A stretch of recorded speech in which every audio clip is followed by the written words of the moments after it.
Hey guys, we are going to talk today about rescues and about the good, the bad, the in-between. Before we get into the rescues, I want to tell you it's really important to start with the assumptions that we're starting with. I'm assuming that the rescue's goal is to not just save dogs, but to also give them the skill set to thrive in a new environment and the skill set for the owners to thrive in a new environment with the dog.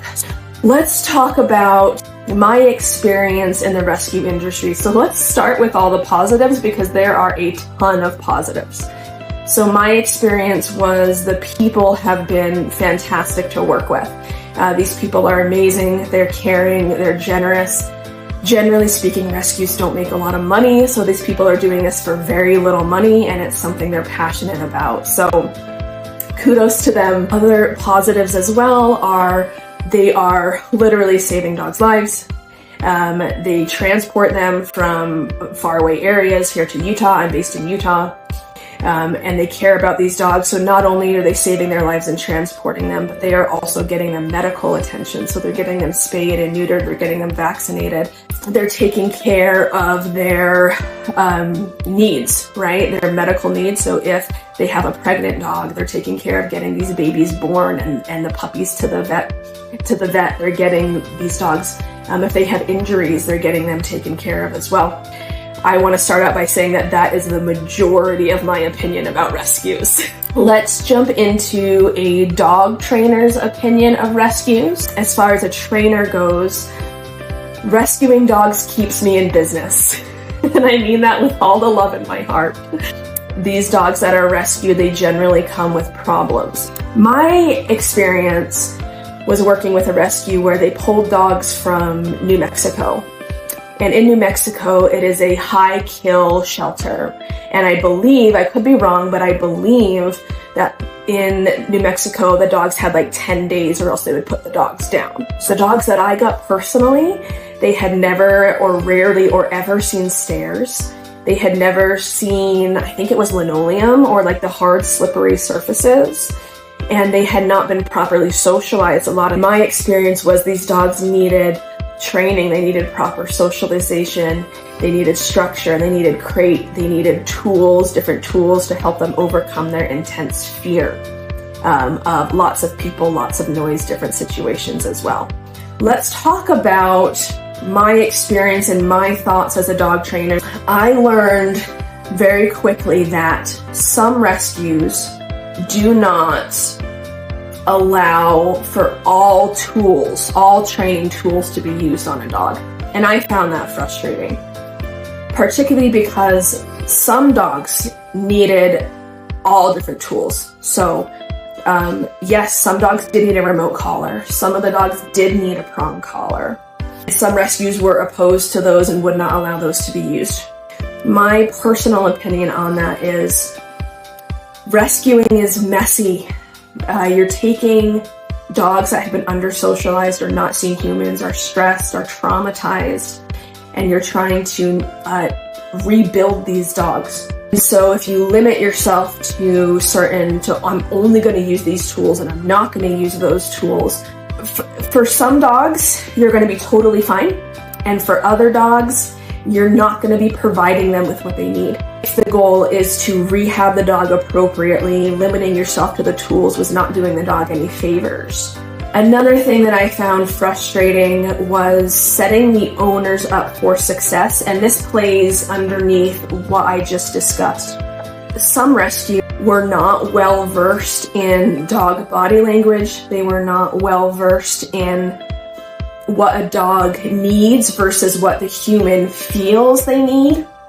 So there was a disconnect between how a human thinks we want to love the dog, we think they would need this in order to feel safe and secure, and what reality dictates.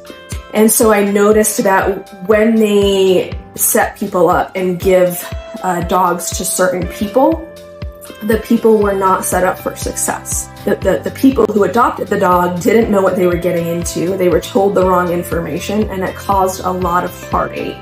Where I became frustrated with the rescue system was they limited themselves to the tools that they were going to use. It's not good, in my opinion, if your goal is to assist all breeds and all ages and all behavioral issues of dog. I don't think it's good to limit yourself to the tools you want to use. Then I became frustrated with the education, the people who were fostering out these dogs. I don't think there was enough education done to teach them about dog body language, to teach them about the reality of how dogs act when they're stressed, and of how dogs think. And how if we want to give love and affection to a dog because we feel bad that they were traumatized, how that's going to impact the dog in a negative way. That's where I became frustrated with the rescues. That being said, that was just my personal experience. It doesn't mean that's every rescue. It doesn't mean that's every person. But my overall take on rescues is, please keep doing it, because I can't. And so they're saving dogs. They're amazing. Their kindness, their caring, their dedication is something that that moves me, and that I can absolutely respect. Where as a dog trainer, I would say is those two issues. I would say, don't let your kindness and your empathy and your caring go out of bounds to the point where you will refuse to use certain methods because you think that it's kind and caring, right?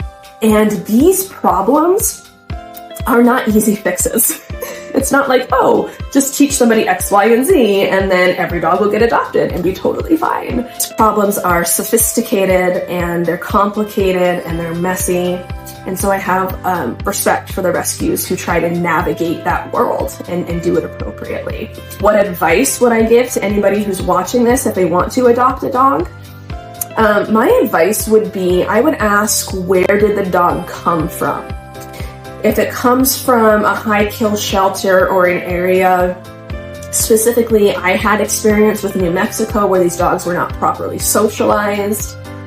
I wouldn't even go there. You don't want to add more problems into your life. So I would ask, where did these dogs come from? Did they come from locally? Did they come from somebody in our community that just couldn't take care of the dog? You're gonna have a better chance of having a more well-rounded dog there than if they're pulling them in from out of state. Never, I won't say never, but I've heard of some rescue agencies who will pull dogs in from Ukraine and different third world countries. While I am grateful for the people who take those dogs in, I would never do it. So ask where the dog has come from. I would also ask to meet the dog.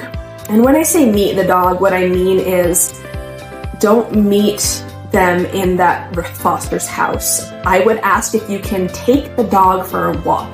So meet them at a park and meet them somewhere where there's lots of distractions. You want to put this dog under a little bit of stress and pressure. Because if you meet them in a calm house, you're not going to see the kind of dog that you're going to see when you get them out and there's lots of screaming kids, lots of noise. So ask to meet at a busy park or a busy area. And here's the thing, if the foster is like, no, I don't think that's appropriate, this dog is too nervous, then that answer right there is your answer, right? You don't want that dog in your house. Ask if you can meet in a busy area. And then what I would do is, if you have another dog in the household, bring that dog with you. You're welcome to reach out to us.